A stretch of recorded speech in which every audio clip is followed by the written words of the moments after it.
नमस्कार, झाबुआ हिट पर आपका स्वागत है। मैं हूँ सिद्धार्थ कांकरिया और आज झाबुआ हिट के मंच पर एक ऐसी शख्सियत हमारे साथ जुड़ी है जो लंबे समय से पत्रकारिता में सक्रिय है। ग्रामीण क्षेत्र से आते हैं, झाबुआ में कार्यालय है इनका और एक अपनी स्थानीय भाषा में लंबे समय से पत्रकारिता के लिए पहचाने जाने वाले मुकेश जी परमार। बहुत-बहुत स्वागत है आपका परमार जी। नमस्ते नमस्ते।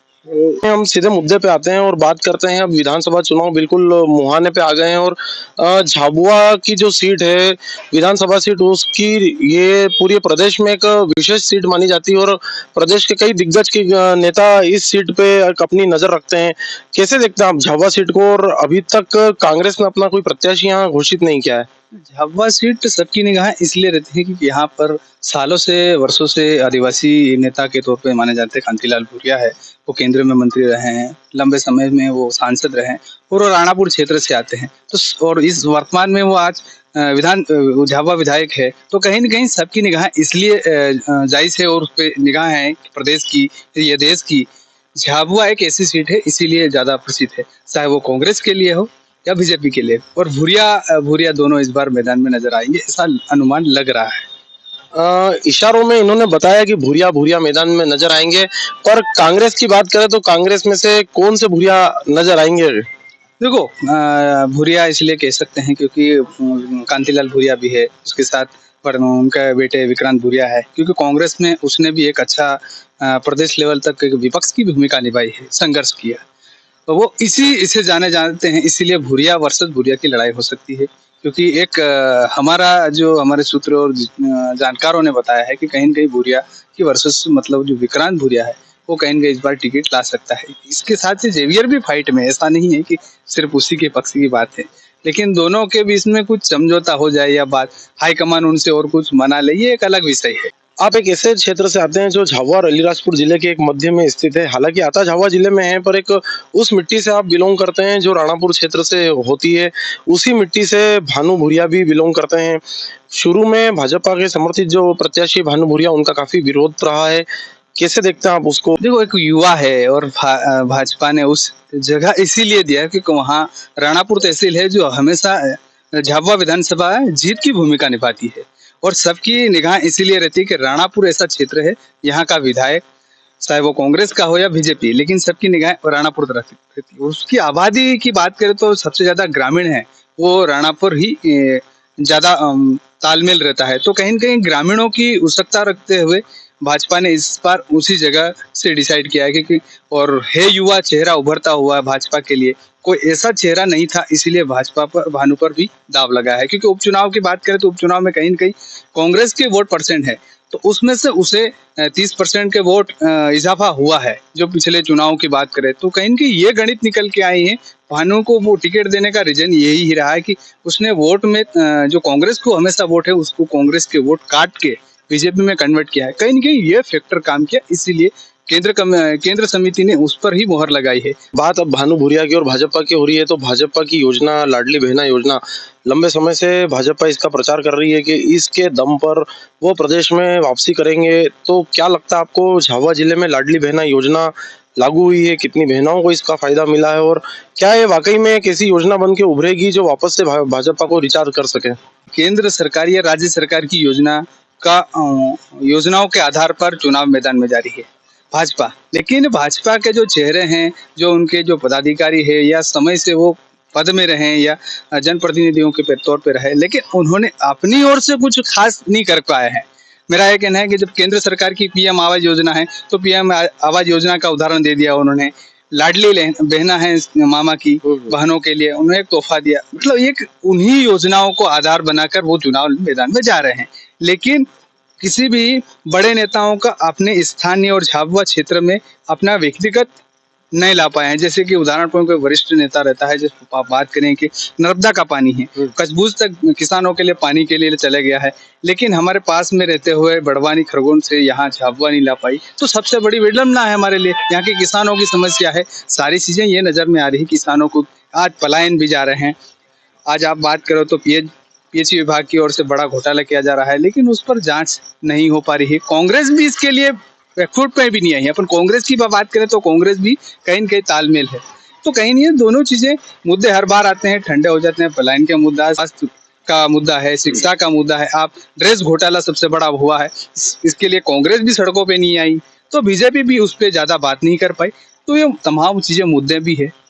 इस बार युवा जागरूक हो चुका है, फेसबुक पे है या सोशल मीडिया पे वो जरूर नजर आएंगे, और वो इस बार युवा है, आक्रोश में है, चाहे वो कांग्रेस पे भी जा सकते हैं या बीजेपी में जा सकते हैं, लेकिन कहीं चेहरों पे भी टिके हुए हैं, तो फर्क ये भी है।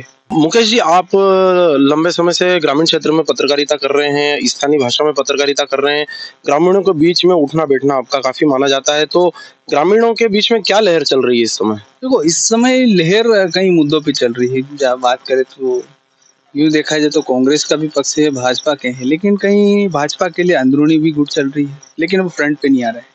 तो ऐसा कैसा कांग्रेस में भी है, कि कांग्रेस में भी हम ये कहते हैं कि भूरियावाद ही भूरिया चल रहे हैं परिवार से। कई परिवार को छोड़कर कई कार्यकर्ताओं का झंडा डंडा लेके पकड़ सालों से आ रहे हैं, वो बेचारे डंडे डंडे ही पकड़ रहे हैं। तो ये दोनों फैक्टर भी है, एक तरफ अपन ये नहीं कह सकते हैं, लेकिन हाँ, लहर अभी इसलिए नहीं है कि ग्रामीण मतदाता इस बार शांति से है, ना कि लहर में दिखाई दे रहे, ना कहीं भी नहीं दिखा रहे, लेकिन इसीलिए है कि इस बार मतदाता शांति से है। और आप लाडली बहना की बात करें तो लाडली बहना ग्रामीणों में नहीं दिखाई दे रहा है इसका असर। ये जरूर है कि शहरी क्षेत्र में सोशल मीडिया में जरूर एक्टिविटी है, लेकिन ग्रामीण आज देखें तो आप पेयजल की व्यवस्थाओं को देखें तो कहीं हम खबरें भी करते हैं, तो गांव में जाते तो वो हमारी भाषा में कहते हैं कि वो हेरो खोदी लाई रहा नदी में तो पानी, पर हमारे यारो इतनी सरकारें ने वोट आली आली था कि गया, पर एक बार भी उन्होंने, नेता भी उसी जगह से आते हैं, उस नदी नाले क्रॉस करके निकलते हैं, एसी रूम में गाड़ी में बैठ के आते हैं, लेकिन कभी उस नदी में घूम के नहीं जाते हैं, या कभी वे उस झीरी को अगर मिल जाए वहां का पानी पी ले तो एक बार एहसास हो जाता है कि हम क्या कर रहे हैं, हमारा कर्तव्य क्या है। अगर अपने कर्तव्य को निभाते तो जनता उसको वोट के लिए तरसना नहीं पड़ता। तो ये एक सवाल हर चीज में होता है कि पॉलिटिक्स, राजनीति करना चाहते हैं कोई नेता तो वो सड़क पे भी जाते हैं, सड़क पे या धरातल पर भी जाना चाहिए, लेकिन आजकल का क्या है, पैरासूट से कोई आ जाता है, कोई चांदी की चम्मच लेके आ जाता है, तो ये बेनिफिट होता है। ग्रामीणों की दुख और दर्द कुछ सुधार नहीं होगा। आप देखें तो जन सुनवाई होती है तो जन सुनवाई कलेक्टर के अलावा होती है, या जनप्रतिनिधि के यहाँ जनता दरबार कभी नहीं लगती है, मैंने तो यहाँ नहीं देखा है। लेकिन इन चीजों को अगर होता है तो कहीं न कहीं उनका निराकरण होता है, और तत्काल उस अधिकारी से संबंधित विभाग को कॉल किया जाए, उससे संबंधित उसकी जांच करवाई जाए। कहीं न कहीं की समस्या का समाधान ही नहीं हो पा रहा, तो जनता तो परेशानी है। आज मुद्दे ही इतने हैं, कांग्रेस के लिए भी है, भाजपा के लिए भी है, लेकिन दोनों भुना नहीं पाए। अभी आपने थोड़ी देर पहले बताया कि भूरिया ही कोई एक चेहरा आएगा विधानसभा चुनाव में कांग्रेस की ओर से, तो अब अगर बात करें सांसद के चुनाव भी, जो लोकसभा चुनाव है वो भी अब आने वाले दिनों में तैयारी है, तो ऐसे में सांसद का चेहरा कौन बनेगा? तो कांग्रेस के लिए चेहरा दो भी हो सकते हैं, भूरिया है ही है, उसका बेटा है विक्रांत भूरिया। अगर यहाँ फाइट नहीं कर पाए तो वहां ट्राई करेंगे, क्योंकि शुरू से है ही है, क्योंकि एक जगह पा लिया तो दूसरी जगह भी पाना है। तो जेवियर मेड़ा को कैसे संतुष्ट करेंगे? उसे आयोग या कहीं और जगह पार्टी शिफ्ट करेगी, एक संभावना चल रही है।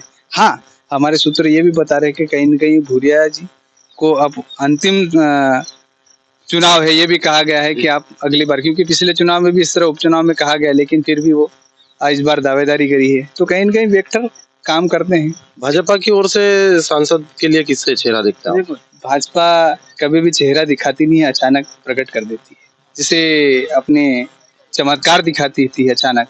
तो वो लोगों को पार्टी के चेहरे पे, आप व्यक्तिगत चुनाव लड़ते हो कहीं भी तो व्यक्तिगत चुनाव भाजपा में है ही नहीं, सिर्फ केंद्र की योजनाओं के आधार पर लड़ते हैं, राज्य की सरकार की या योजनाओं के आधार से चुनाव लड़ते हैं। ऐसे चेहरे भी मोदी के नाम से चुनाव लड़ेंगे, चाहे वो कोई भी हो सकता। हाँ, ये थे मुकेश जी परमार। और परमार जी, एक बात जरूर चाहूंगा मैं झाबुआ हिट के दर्शकों के लिए कि आप स्थानीय भाषा में झाबुआ हिट के दर्शकों का एक बार आभार माने।